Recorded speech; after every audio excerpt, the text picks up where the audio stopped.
Welcome to Mystic Eternal Enigmas, where we unravel the greatest mysteries of the ancient world.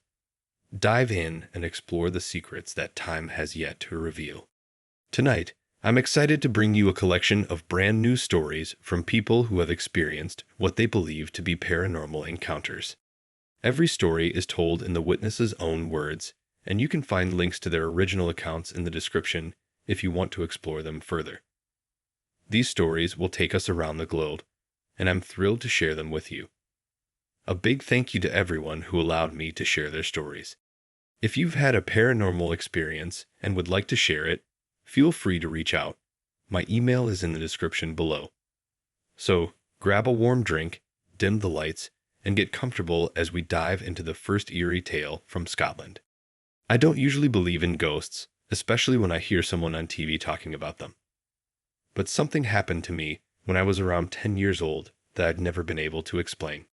This was back in 2003. My friend and I were walking to football practice in a quiet countryside town in Scotland.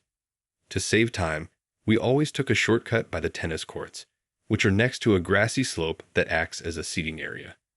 There's also a small wooded area nearby. As we walked up the path, everything was normal until we reached the top of the hill. That's when we saw her. A woman standing by the trees staring at us. She was close, maybe less than 10 meters away, but she didn't move, not even a twitch. She just stood there, completely still. She looked real but odd, like her whole appearance was washed out, as if her clothes and skin were all the same dull gray. It was unnerving. My friend and I exchanged glances, and without saying a word, we ran. Afterward, we realized there was no way for this woman to have appeared there. No entrances or paths we didn't see. I've lived in that village my whole life and never saw her before or since. For years, I avoided that area at night, always running past it, too scared to care about getting my shoes dirty. I still don't know what we saw. I often tell people I don't believe in ghosts, but when I share this story, it makes me question that belief. The most unsettling part was the unbroken eye contact. It was so intense that it was hard to look at her for long. My friend and I lost touch years ago, but when I bumped into him 4 years ago, the first thing I asked was, "Do you remember the woman by the tennis courts?" He simply said, "I do, mate." Our next encounter takes us to Australia, where someone spent 12 months living in what they believed was a haunted apartment. When I was in my first year out of school, my brother and I moved into a 2-story apartment in Scarborough, Western Australia. It was in a great location, but the place felt unfinished. Some walls were unpainted, and parts of the building were crumbling. From day one, the place had a strange atmosphere. One night, while watching TV with my mom, we both felt something shift, like all the air had been sucked out of the room. Then a shadow appeared on the wall, roughly the size of a small person, moving diagonally before disappearing. It spooked us so badly we left the apartment until my brother and dad came home. Another time, after seeing the film White Noise *, my clock radio suddenly blasted at full volume in the middle of the night.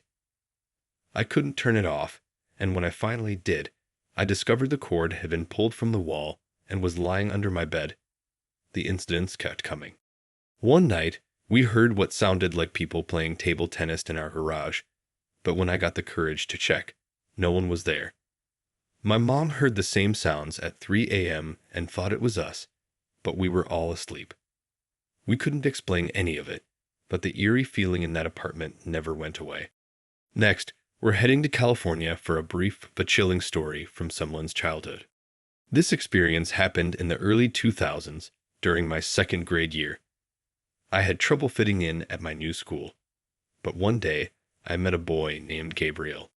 He was friendly, and we spent recess playing with sand bees in the sandbox. As months passed, I noticed other kids giving me odd looks, but I didn't care.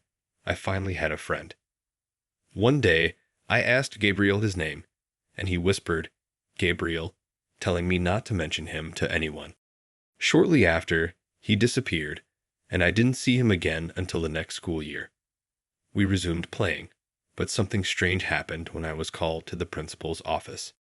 My teachers were worried because I'd been seen talking to myself at recess. It turns out, Gabriel wasn't real, or at least, not anymore. He passed away years earlier from an allergic reaction to a bee sting in the same sandbox where we played. I'll never forget my spooky friend, Gabriel. He was my only companion when I felt so alone, and I'm thankful for the time we had together. Rest in peace, Gabriel. This next story comes from someone who recalls a chilling experience that happened on their 4th birthday. The day started with excitement, as birthdays usually do. But the celebration was cut short by a phone call. My mom's dad had passed away. That night, after we had all gone to bed, we heard something walking outside our house. We lived in the country, and it wasn't unusual to hear animals. But this sounded different, heavier, almost like a person. My mom checked the windows but couldn't see anything, though the footsteps kept getting closer. Eventually, they stopped right outside one of the windows, and everything went quiet. Later that night, something even more terrifying happened. The front door burst open, and I felt myself being lifted out of bed. I couldn't see what was holding me, but I was floating, and my mom was standing there, telling whatever it was to stop. Somehow, it listened, gently lowering me back into her arms before disappearing. The house immediately felt lighter, and we spent the rest of the night huddled together in my mom's room. Thanks for watching Mystic Eternal Enigmas. If you enjoyed this video, don't forget to hit the like button, share your thoughts in the comments, and subscribe for more deep dives into history's greatest mysteries. See you in the next adventure.